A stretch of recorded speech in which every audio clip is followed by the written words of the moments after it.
vengo a hablaros de Europa. Y creo que Europa es muy importante para el mundo.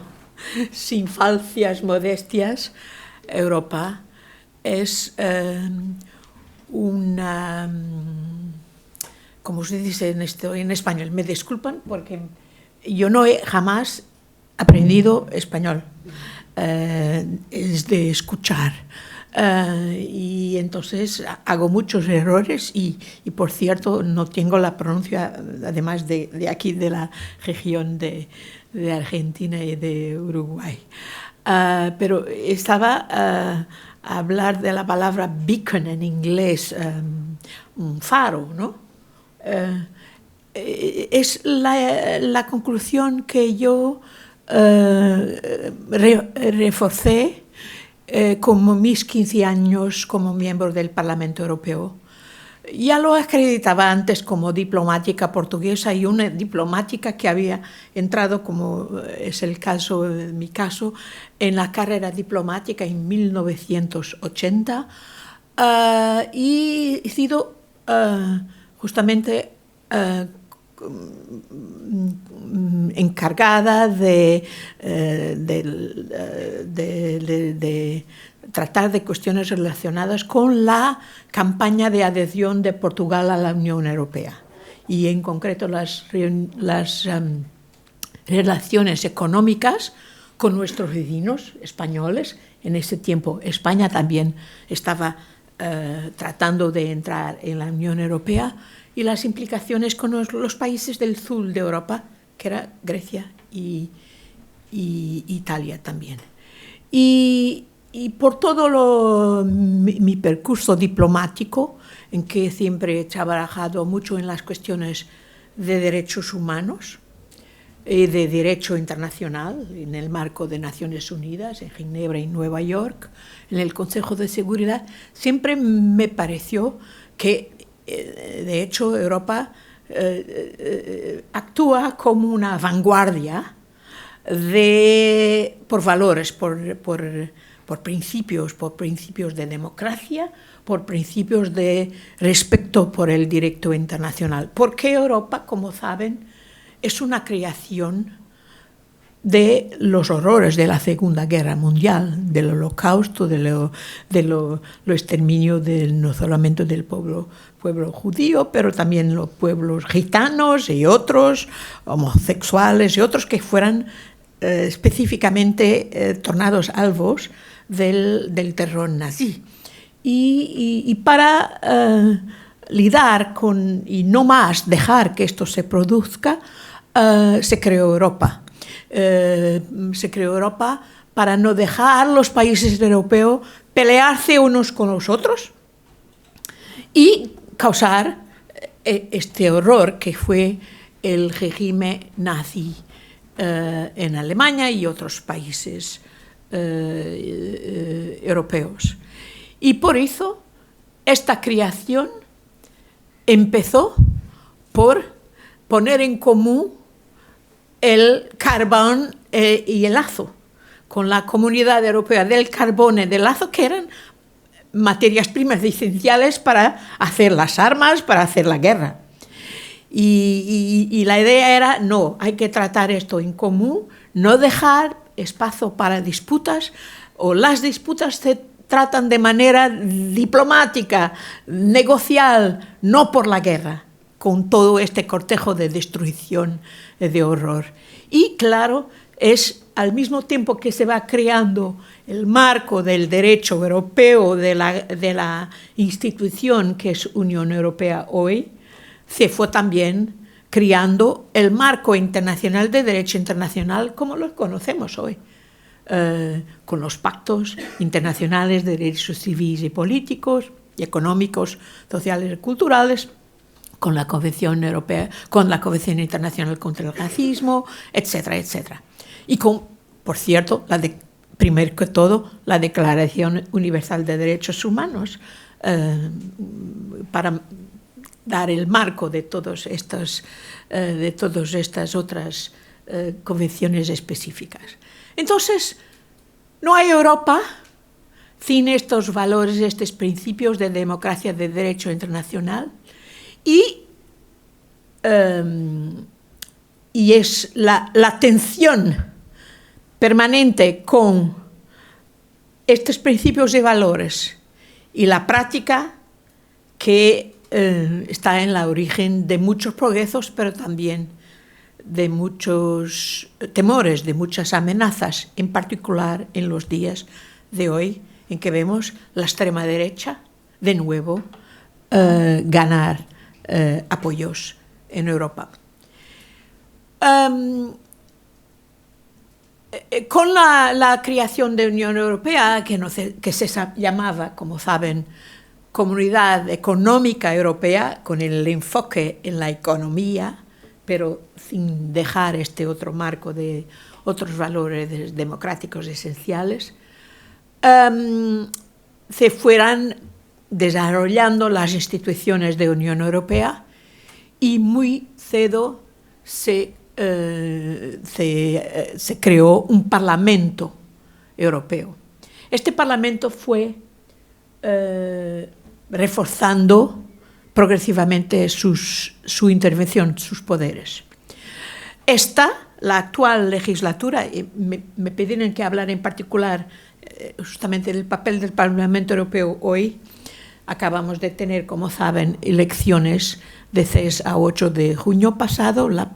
Cada legislatura es de 5 años y esta es la 10ª legislatura.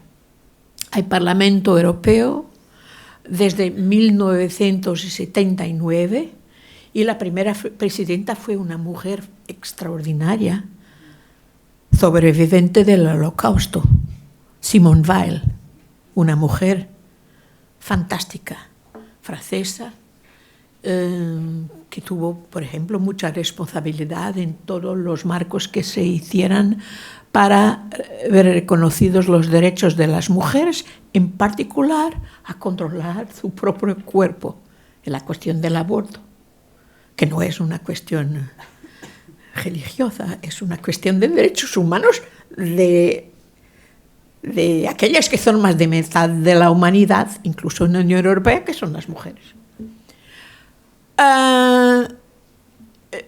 El Parlamento y las otras instituciones, como saben, la Comisión Europea, que es una especie de ejecutivo de la Unión Europea, en que están representados cada Estado miembro con 1 o 2 comisarios y que hace un colegio de comisarios como una especie de Consejo de Ministros, en que no representan a su país, representan el conjunto de los intereses europeos. El Consejo de Ministros, donde con varias formaciones, con distintos ministros, si se tratan de agricultura, son los ministros de agricultura, se tratan de defensa, son los ministros de defensa, se tratan de ambiente, ¿ambiente se dice? ¿Ambiente? Son los ministros de ambiente, bueno, pero en general son los ministros de Asuntos Exteriores, que se llama el Consejo de Asuntos Generales. Estos son una otra, digamos, cámara que representa los sentimientos de los estados en relación a las distintas cuestiones. No deberíamos tener, a mi juicio, y creo que un día se va a evoluir en ese sentido, un Senado, una Cámara Alta. A mi juicio, el Consejo de Ministros debería ser una Cámara Alta, un Senado, en que los representantes son los representantes de la sensibilidad de cada Estado. Y lo ideal sería que la Comisión, que interprete que es el ejecutivo del interés europeo, pues que cada vez más ganase más poderes, ya tiene una autoridad supranacional, ya inicia legislación que tiene un impacto supranacional, quiere decir que se impone a la legislación nacional, pero tiene que tener el acuerdo del Consejo de Ministros. Y muchas veces no es fácil. Sí, hay muchas cosas que sí, todas lo que llamamos de directivas, de reglamentos, que son los acts, la legislación con impacto europeo, solamente se puede pasar si hay la concordancia de las tres instituciones. Comisión, que inicia la propuesta legislativa, ok del Consejo de Ministros y ok del Parlamento. Esto, ok del Parlamento, se reforzó, se alargó, y los poderes del Parlamento se alargaron mucho con los actos, digamos, transformadores de las instituciones europeas, sucesivamente. Yo destacaría dos: el Tratado de Maastricht y el Tratado de Lisboa, que entró en vigor, se negoció en 2007, entró en vigor 2009-10. Y hizo grande diferencia. Alargó el campo en que el Parlamento tiene que dar su concordancia, y esto se pasa por un proceso complejo que lleva años muchas veces. A veces es más fácil, sob presión, por ejemplo, cuando hubo la crisis del COVID, fue más fácil pasar rápidamente los actos y las decisiones que teníamos mucha necesidad. Pero cuando no hay esto y hay distintos intereses, incluso conflictuales, puede llevar años. Hay algunos que ni con muchos años se llegó ainda.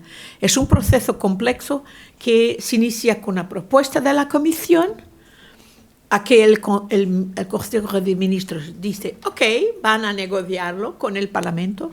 El Parlamento dice, va a ver la cuestión, va a analizar, va a tomar su posición y después va a entrar en un proceso de tripartido de discusión sobre esta propuesta original de la Comisión, que es lo que llamamos nosotros los trílogos.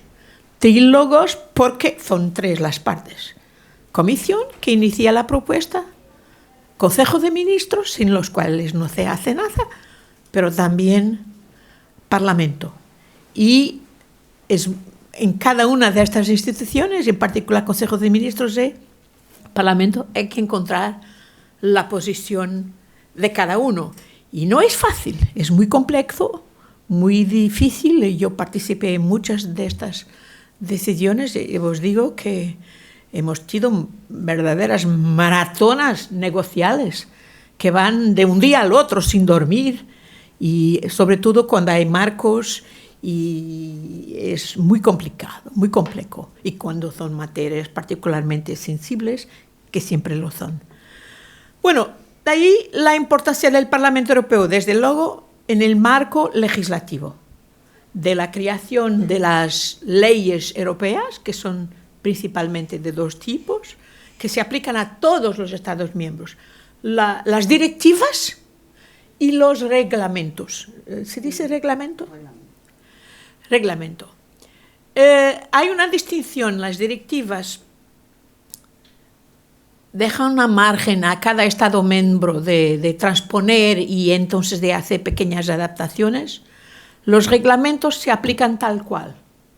Y vos doy, por ejemplo, un ejemplo de un reglamento que, a mi juicio, es de los más importantes que la Unión Europea pasó para el mundo, porque no es solamente de aplicaciones con implicaciones al nivel europeo, pero al nivel mundial, que es el Reglamento General de Protección de Datos, que se ha aprobado en 2015.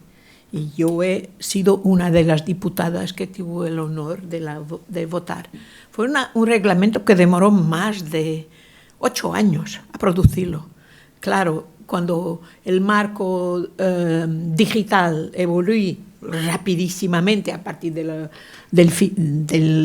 inicio de este ciclo, rápidamente vimos que había cuestiones esenciales de protección de datos que no estaban de todos regladas. Y las Big Techs en Estados Unidos en particular, pero no solamente, hoy en China y otros, desarrollaban estas tecnologías sin ninguna regulación y con consecuencias terribles, como se vio muchas veces, por ejemplo, de robo de datos personales, de fondos de pensiones, de manipulación, etc. Entonces, este regulamento fue vital. Nosotros, en Estados Unidos, la orientación era negativa, no se arregla nada, porque la política neoliberal es desregular, deregulate. Y por tanto, las Big Techs, que tenían en particular mucha fuerza, claro, política, en California, en Silicon Valley, y con los diputados, con los congresistas de los dos partidos, republicanos y democráticos, totalmente por cuenta de ellos, no querían ni hablar de regulación, a pesar de que los principales escándalos estaban ahí en Estados Unidos y con consecuencias dramáticas para los ciudadanos americanos, pero no querían regular. Y hicieron una presión loca en nuestras capitales para que no pasara nada. Todas estas grandes compañías de Big Tech, de Google, PayPal, Apple, etcétera, Microsoft, hicieran todo para presionar a nuestros gobiernos para que en el Consejo de Ministros no aprobaran. Pero nosotros en el Parlamento, que habíamos ya concertado, negociado un texto sobre esta materia, tuvimos una oportunidad que no dejamos escapar. Y les cuento esto porque esto me permitirá pasar también para el otro lado, no solamente del marco legislativo, pero también del marco político en que el Parlamento puede hacer la diferencia. Cuando ocurrió el atentado terrorista de París, ¿se recuerdan cuando hubo el atentado contra este club Bataclan en el estadio de Francia? Bueno, todos en Europa estábamos muy mal, muy horrorizados, nos batía directamente a la puerta, había que hacer alguna cosa, los gobiernos querían hacer cualquier cosa, ser vistos por los ciudadanos como haciendo alguna cosa, y querían pasar inmediatamente un reglamento sobre los vuelos de las compañías aéreas. En ese tiempo teníamos, y esto estaba ligado con lo que pasaba en Irak y en Siria, con la campaña de Daesh, ISIS, fueran ellos los que estaban por detrás de este ataque terrorista, como de muchos otros. Y entonces la gran cuestión, lo que tenían los gobiernos era aprobar un reglamento que determinara que las compañías aéreas obtenían los llamados PNR, Passenger Name Records, los registros de los pasajeros en sus vuelos, que los fornecerían antes a las policías para que se pudiera controlar quién entra y quién sale. Y nosotros y por tanto querían la aprobación de este reglamento. Y nosotros en el Parlamento Europeo decíamos, muy bien, pero pasan el reglamento de protección de datos. Sin los reglamentos general de protección de datos, no pasamos el otro. Así, como estoy a contar. Y así lo pasamos. Y hizo toda la diferencia para el mundo, porque es la primera vez que hay un blueprint de regulación de una cuestión esencial que es la protección de datos y que es las reglas a que las compañías digitales, las plataformas digitales tienen que observar. Y los grandes lobistas contra el reglamento, que eran las Big Tech, como de un día al otro cambian, muy pragmáticos. De un día al otro cambian. También son los que están mejor equipados para cambiar porque tienen muchos medios, muchos recursos, pueden inmediatamente adaptarse. Lo problema eran las pequeñas pequeñas y medias empresas, las startups del digital, que estas tenían más dificultad de cumplir estas obligaciones, etc. Pero las Big Techs, bueno, y también se dieron cuenta que esto daba más confianza a los ciudadanos en los procesos digitales. Y entonces se convirtieron y pasaran a, digamos, ayudar todo el medio, digamos, digital a adaptarse. Bueno, mucho más hay que hacer en ese dominio. Yo no digo que este reglamento es el reglamento definitivo, no. Ya cuando se pasó ya había cosas que y tiene que ser adaptado siempre, porque además la tecnología y además ahora con la inteligencia artificial, pues hay muchas cosas que no están de todo arregladas y que se debe arreglar. Ya cuando eclodió un otro grande escándalo, la Cambridge Analytica, están recordados, que fue un esquema de manipulación de las elecciones en Estados Unidos en 2016, cuando Trump ganó a Hillary Clinton, y que era una... y también en Brasil, pues esto demostró que hay tenemos necesidad de mucho más para controlar estas Big Tech y mucho no ha sido hecho. Algunas cosas fueron hechas en el marco europeo. Se pasó, entre tanto, un European Digital Act y un otro, no solamente al nivel de los derechos de los ciudadanos, pero también al nivel de la industria, de la regulación de la industria del digital. Bueno, esto para daros este ejemplo que demuestra bien que no solamente hay una intervención legislativa muy importante del Parlamento Europeo, pero que es una intervención política de primerísimo plano y que puede hacer toda la diferencia. En este caso es claro. Hay otros casos en que no hacemos la diferencia, porque las contradicciones entre los europeos son demasiado grandes y lo que vemos es un retroceso, incluso un retroceso civilizacional, un retroceso en contra de nuestros propios valores y principios. Por ejemplo, todo lo que pasa en el marco de la regulación de la inmigración, la política de inmigración, la política de asilo, que es distinta de inmigración, claro, porque estos son incluso, envolve un marco de derecho internacional relacionado con la Convención Internacional de los Derechos de los Refugiados, que está para allá de la propia legislación europea.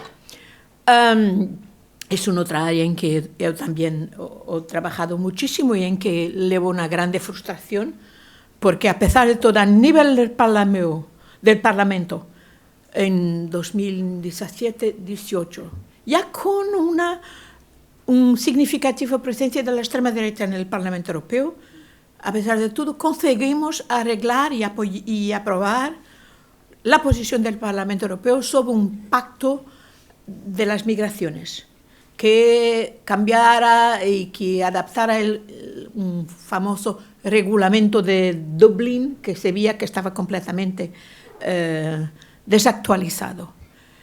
Pero, a pesar que el Parlamento pasó su posición, que esto era coincidente con la posición de la Comisión Europea, al nivel del Consejo de Ministros, donde más se hace sentir los conflictos políticos, de percepciones, incluso de las grandes familias políticas, no se encontró el apoyo y hasta hoy no se arregló. Y lo que se arregló es, a mi juicio, un retroceso civilizacional y una violación de los principios y derechos de la propia Unión Europea. Este último pacto para las migraciones es una vergüenza. Yo, como ciudadana europea, me envergüenzo de esto, porque lo creo que es contrario a los principios y valores europeos. Uno, por ejemplo, ya escucharon, por cierto, que en otros normaliza, por ejemplo, aquí lo que cuando yo estaba en el Parlamento Europeo no se hizo en nombre de Europa, hizo un país. Fue en el tiempo de la señora Merkel en Alemania, que fue a negociar con Turquía cuando hubo la crisis de Siria y vinieran estos 1 millón de refugiados sirios. Y la señora Merkel, a su crédito, dijo en alemán: wir schaffen es, nos conseguimos incorporarlos. Que era 1 millón, con 400 o 500 millones de ciudadanos europeos. Europa, además, un continente en declinio demográfico, a necesitar de gente nueva, joven, como eran estos. Pero por causa de las cuestiones políticas dentro de Alemania, la señora Merkel fue a negociar con Erdogan en Turquía un esquema en que Erdogan retenía los refugiados que querían vir a Europa para no que vinieran. Y en troca, Europa o Alemania pagaba muchos sueldos a Erdogan en Turquía para que tratara bien los refugiados. Esto no era, mucha gente pensó que era un negocio europeo, no era alemán.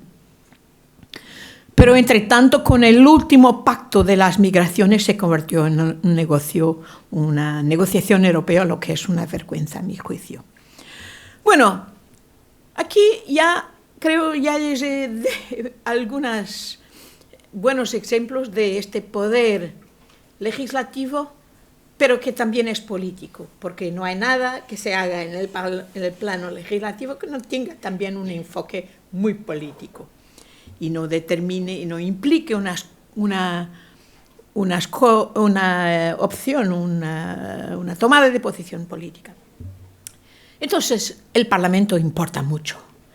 Y es por eso que mucha gente estaba aprehensiva con las últimas elecciones, estas que tuvieron lugar en junio pasado, porque muchos observadores, muchos think tanks, la prensa decía, vamos a asistir a una subida de la extrema derecha y esto va completamente a estropear,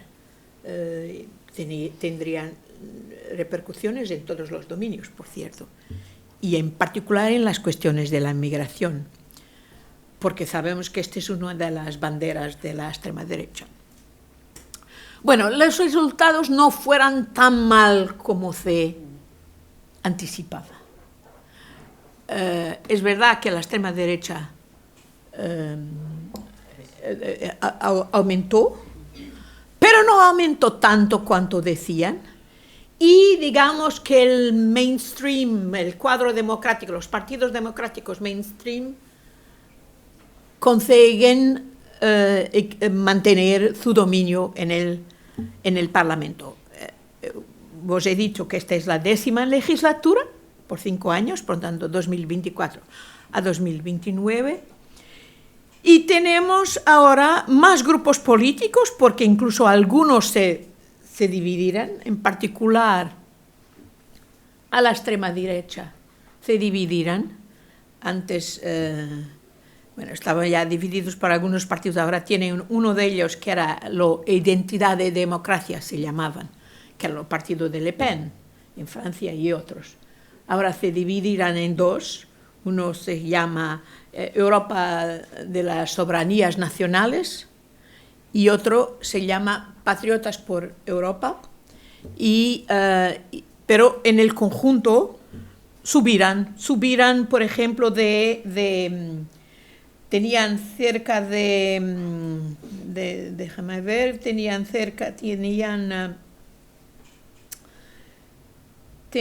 como que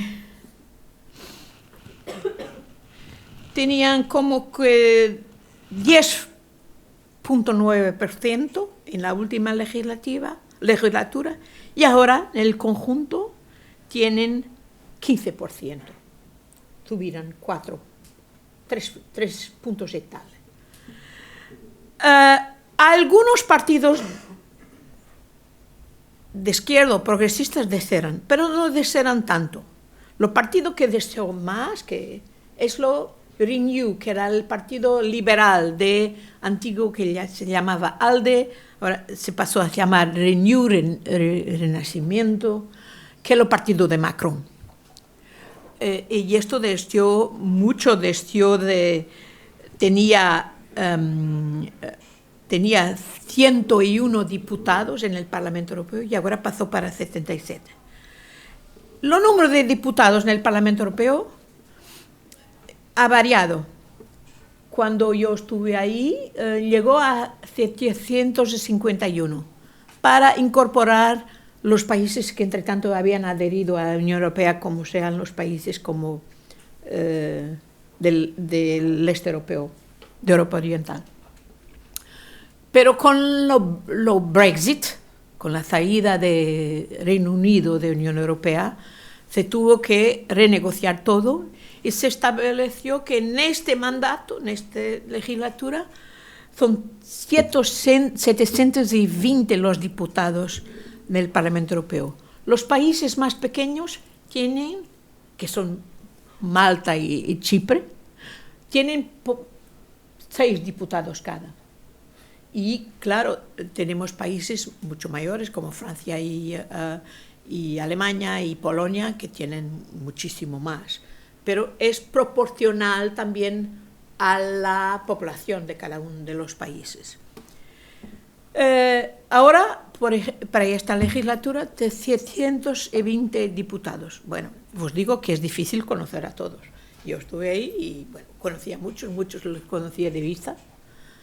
Otros los conocía porque le daba con ellos en mis comisiones o en estos trílogos o en delegaciones concretas, pero digamos que la mayoría no les conocía. Y a otros yo mismo no quería conocerlos. Los de extrema derecha no hablaba incluso con él. Era mi opción política, a no ser que fuera esencial. Me recuerdo que tuve que encabezar una misión del Parlamento Europeo a Suecia, exactamente sobre la cuestión de las migraciones después de en los años 2018, y había una diputada de extrema derecha sueca en la delegación que yo encabezaba. No podía ignorarla, eran unos 7 u 8, no podía ignorar a la mujer, ¿no? Tuve que hablar el mínimo. Y me recuerdo que ella quería mucho irnos en los programas que hemos decidido hacer para ver cómo estaban las cuestiones de las migraciones, ahí, la decepción a los refugiados.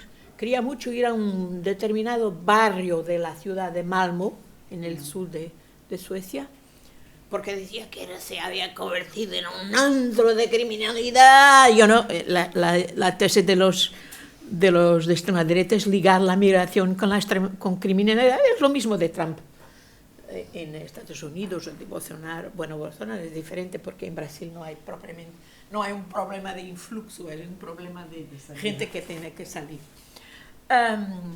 Y me recuerdo que he dicho a mis colegas, bueno, pues ¿se quiere ir a ese barrio? Vamos a ese barrio. Vamos a ver. Es nuestro papel, vamos a ver. Y cuando llegamos al barrio, era un barrio muy bonito, muy lindo, muy arborizado, y me recuerdo de la colega romena que decía, pero esto en mi país es un barrio para ricos. Y ahí estábamos en las calles, que la decía que era un antro de criminalidad sin ningún problema. Bueno, la mujer se quedó sin... era toda una fabulación que acabó por ser muy útil. De esta vez tuve que hablar con ella, pero la mayor parte, por supuesto, yo los tenía que escuchar. ¿Cuántas veces no tuve que escuchar a Le Pen, a padre y hija, y a otros horribles, Salvini y otros? Pero bueno, no tenía que interagir con ellos. Ahora ellos tienen más poder, por cierto, pero no suficiente para estropear lo que es la orientación, digamos, basada en los principios y valores del Parlamento Europeo.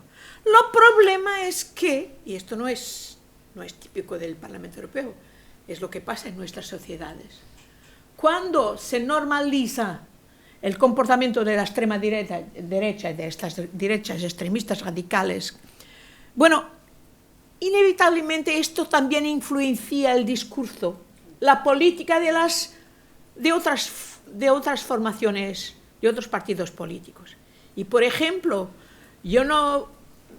esto que os he contado sobre la vergüenza que me da el actual pacto de migraciones aprobado en el último Parlamento, no habría podido ser aprobado esta versión si la derecha, digamos, democrática, no hubiera normalizado todo este discurso que encara a los migrantes como una amenaza a nuestras sociedades. Lo que además en Europa es totalmente ridículo, porque Europa tiene un problema demográfico, un problema de natalidad, es una cuestión de fondo, no habrá crecimiento en Europa sin rejuvenecimiento, sin regeneración, y esto como los europeos.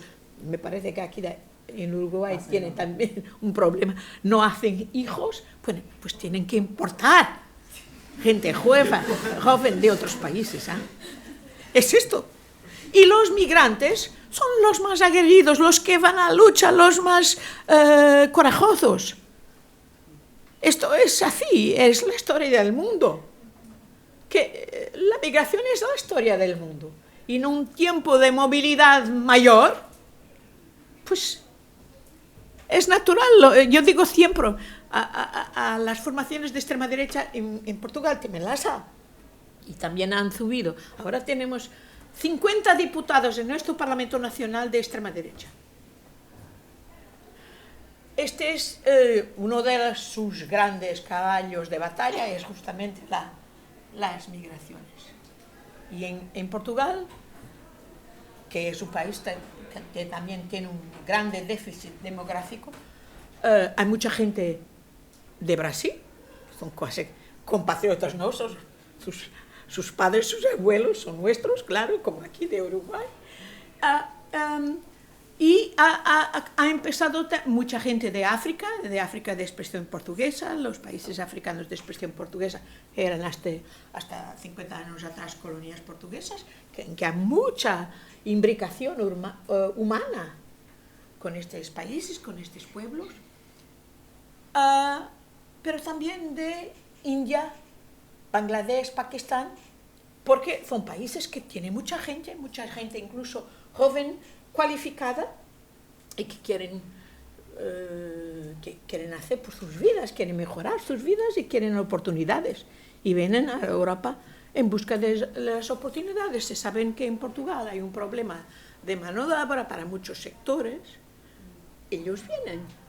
Y entonces estos tíos de extrema derecha hacen ahora una campaña terrible, en particular racista, de odio, violento, en particular contra aquellos que son diferentes. No pueden hacerlo, por ejemplo, en relación a los africanos. Lo intentaron, lo hicieron al principio, pero esto tuvo mucho backlash, porque muchos portugueses son también de color, ¿no? Entonces ahora el alvo son los hindustánicos y hacen manifestaciones contra los inmigrantes de origen hindustánica. Y esto es realmente un gravísimo problema, que acaban por normalizar el odio. Y esto que lo vemos en el Parlamento portugués, pues vamos a verlo más en el Parlamento europeo. A pesar que los partidos mainstream son capaces de tener los números para seguir sobre una línea europea, si no se dejan influenciar por la agenda de la extrema derecha. En el Parlamento Europeo, esta legislatura ahora está en lo que se llama recess, ferias, ¿cómo se dice? Receso. El mes de agosto es siempre porque es el mes en que los niños no tienen escuela y todos van de vacaciones.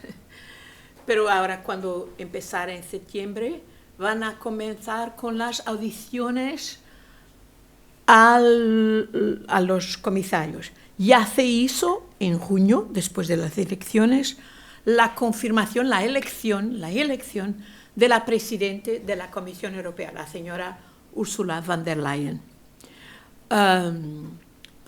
De esta vez, no de la última vez, ella encabezó la lista del mayor grupo, que sigue siendo el PPE, el Partido de la Democracia Europea, se llaman ellos. Es el partido que, por ejemplo, integra el PPE de español, y nuestros partidos de derecha democrática, en Portugal el PSD y el CDS, democristianos. Ella, de esta vez, se habla del llamado Spitzenkandidat, el sistema de Spitzenkandidato. La última vez, ella no fue a elección y fue impuesta por los gobiernos. No es buena idea. Juncker había sido, anterior presidente de la Comisión, había ido a elecciones europeas y era el cabeza de lista del PPE, fue confirmado, fue electo por el pueblo y después fue electo por los gobiernos para presidente de la Comisión, confirmado por el Parlamento. Yo creo que esto era bueno porque aumenta su legitimidad y claro que en la perspectiva que es la mía, yo soy federalista. Yo quiero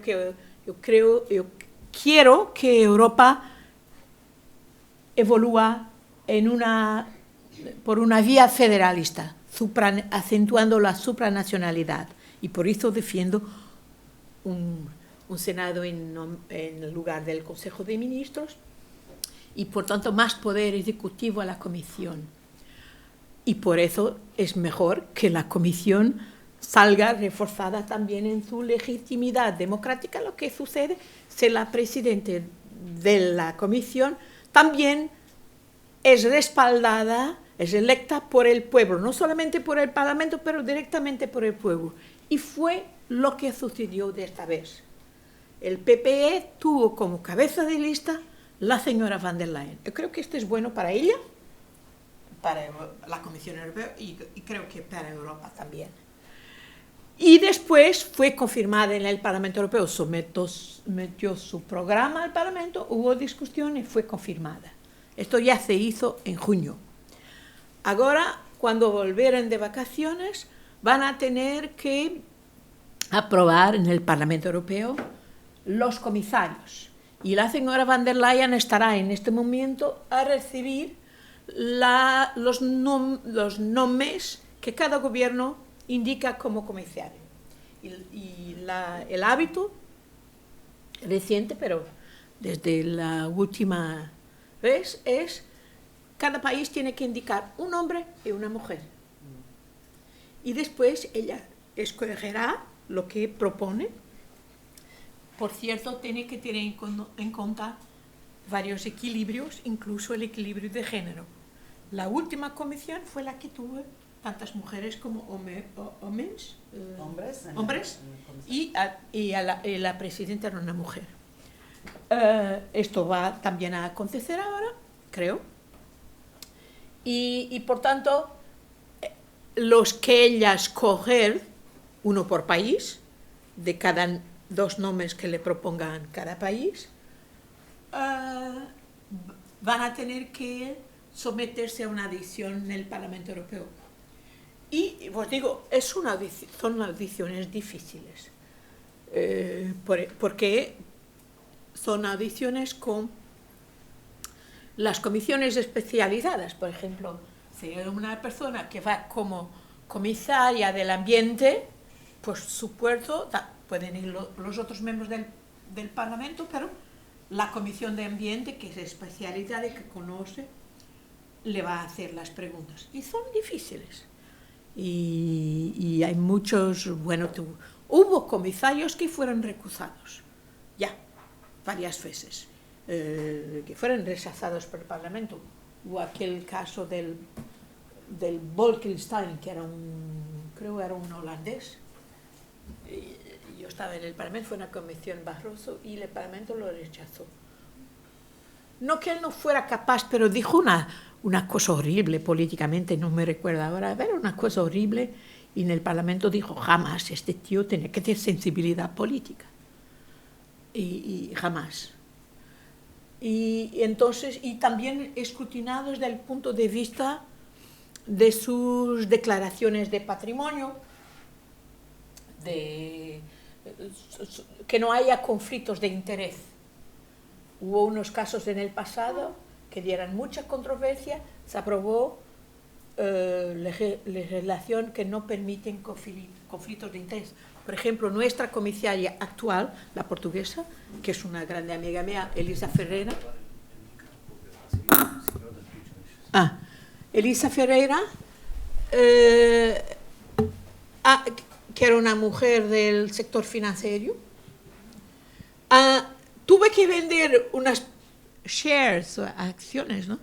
Que había heredado de sus padres para que no se dijera que habría un conflicto de interés con las compañías donde él tenía estas shares. Es muy riguroso estas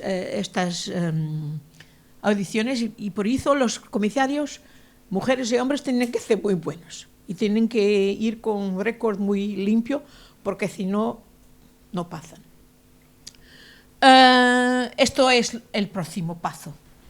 Y ahí cada uno será distribuido, ya sabrá para qué área vaya a trabajar, porque la señora van der Leyen les va a atribuir un portfolio, un dominio. El trabajo del Parlamento es muy... depende mucho de la interacción con cada comisario. Y depende de cada comisión, claro. Por ejemplo, la Comisión de Asuntos Exteriores, en que yo serví, de muchos miembros que son antiguos ministros de Asuntos Exteriores. Viene el alto comisario por la política externa, en este momento es Borrell, José Borrell.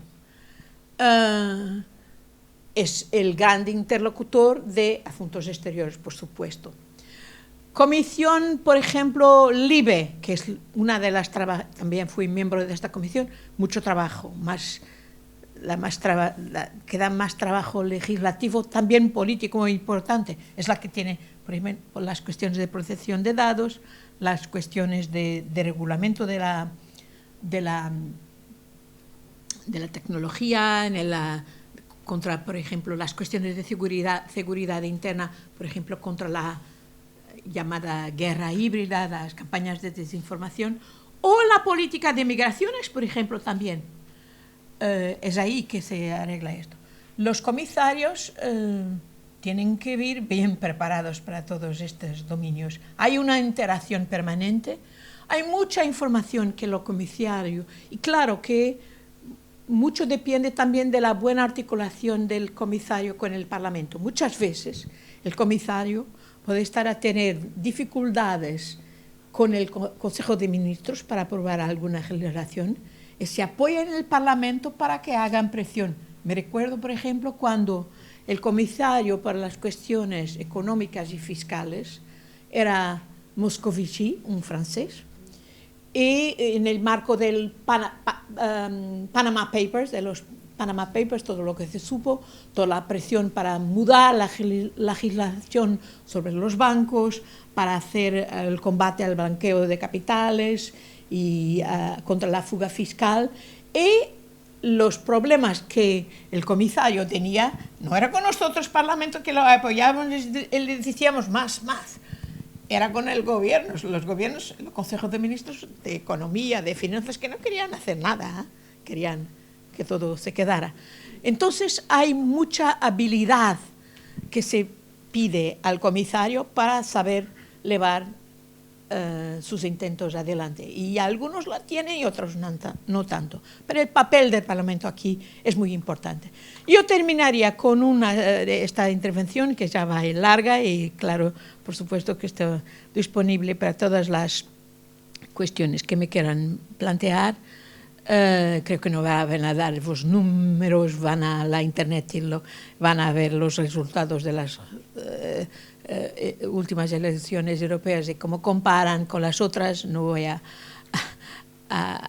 daros esto, pero voy a daros también un otro lado en que la influencia política del Parlamento Europeo es decisiva y que me reforzó en esta creencia que el Parlamento Europeo es verdaderamente el topo de la pirámide o de los mecanismos para hacer la Unión Europea, a pesar de todo, a pesar de todas las contradicciones, este faro para aquellos que se que aspiran a derechos humanos, dignidad, democracia en el mundo. Y esto es justamente la acción del Parlamento Europeo por los derechos humanos. El Parlamento tiene una subcomisión de derechos humanos, que es una comisión de asuntos extranjeros, de asuntos exteriores. Asuntos exteriores en dos subcomisiones, derechos humanos y el otro lado de la moneda, que es seguridad y defensa. Yo serví en las dos durante los 15 años que estuve en el Parlamento Europeo y aproveché muchísimo. Seguridad y defensa, porque es muy importante, y ahora más, que Europa está confrontada con esta situación con Ucrania, en que de una agresión en total violación del derecho internacional, la Carta de Naciones Unidas, de la parte de Rusia. Y por tanto la cuestión ucraniana no es una cuestión ucraniana apenas, es una cuestión de si el mundo libre va a saber a impedir un agresor tirar gaños de la agresión o no. Y se va a hacer vingar el derecho internacional y la Carta de Naciones Unidas o no. Es mucho más que Ucrania, es sobre Europa esta cuestión y es sobre el mundo en que vivimos, como también hoy estamos dilacerados, confrontados con muchas contradicciones en materia de derechos humanos en Gaza, por supuesto. Y en Palestina, claro, la cuestión de Palestina, que es una cuestión vital para asegurar también la seguridad de un Estado que debe sobrevivir, que es el Estado de Israel, y que no puede sobrevivir si no tiene un Estado al lado que garanta su seguridad, y hoy no tiene. Estas contradicciones son hoy más que nunca vivas en Europa. Pero a pesar de todo, el papel de Europa por por los derechos humanos, por la democracia, el rol que juega Europa en apoyo de los que están presos políticos en muchos países, por los que se baten por elecciones libres. Venezuela es un caso complicadísimo, en que hay muchos intereses contradictorios, incluso en Europa, incluso en algunos países, como por ejemplo España y Portugal. Portugal, que tiene una gran comunidad en Venezuela, pero también es una comunidad que es oprimida por este régimen siniestro, podre de Maduro. Él se llama Maduro, pero nunca estuvo Maduro, siempre fue podre, digo yo. Pues en el Parlamento Europeo, más que en los gobiernos, se tiene una preocupación de coherencia, de credibilidad.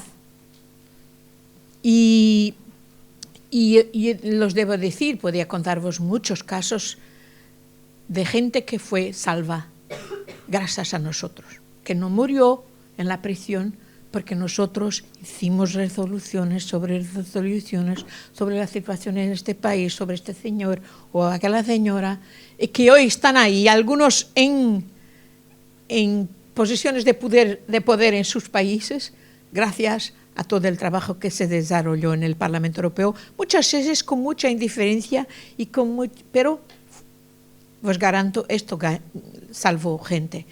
Y lo mismo por la democracia de derecho, y que no se puede ver las cuestiones electorales. No hay procesos electorales libres si el marco no es de respecto por las libertades fundamentales. Si la oposición no puede hacer campaña, si, por ejemplo, la Comisión Nacional de Elecciones es totalmente dependiente del gobierno, lo que pasa en Venezuela, lo que pasa en Nicaragua, yo lo he visto, fui ahí a las elecciones en Nicaragua. Y por tanto la certificación, digamos, que las misiones de observación electoral de la Unión Europea dan a algunos, en aquellos países que piden esas misiones porque están en proceso de transición por la democracia. Y el papel de la Unión Europea es realmente muy importante y no puede de manera ninguna abstraer de la ligación de las cuestiones de democracia con derechos humanos. Y ahí, sin duda, el Parlamento Europeo hace una grande diferencia. No es la Comisión, no es el Consejo de Ministros, es el papel es el Parlamento Europeo. Y os digo que esta es una de las zonas de trabajo que por veces se puede decir muy frustrante, porque hay situaciones que se perpetúan, pero ¿cuántas veces de un día al otro todo cambia? Y vemos salvas personas gracias a nuestra iniciativa.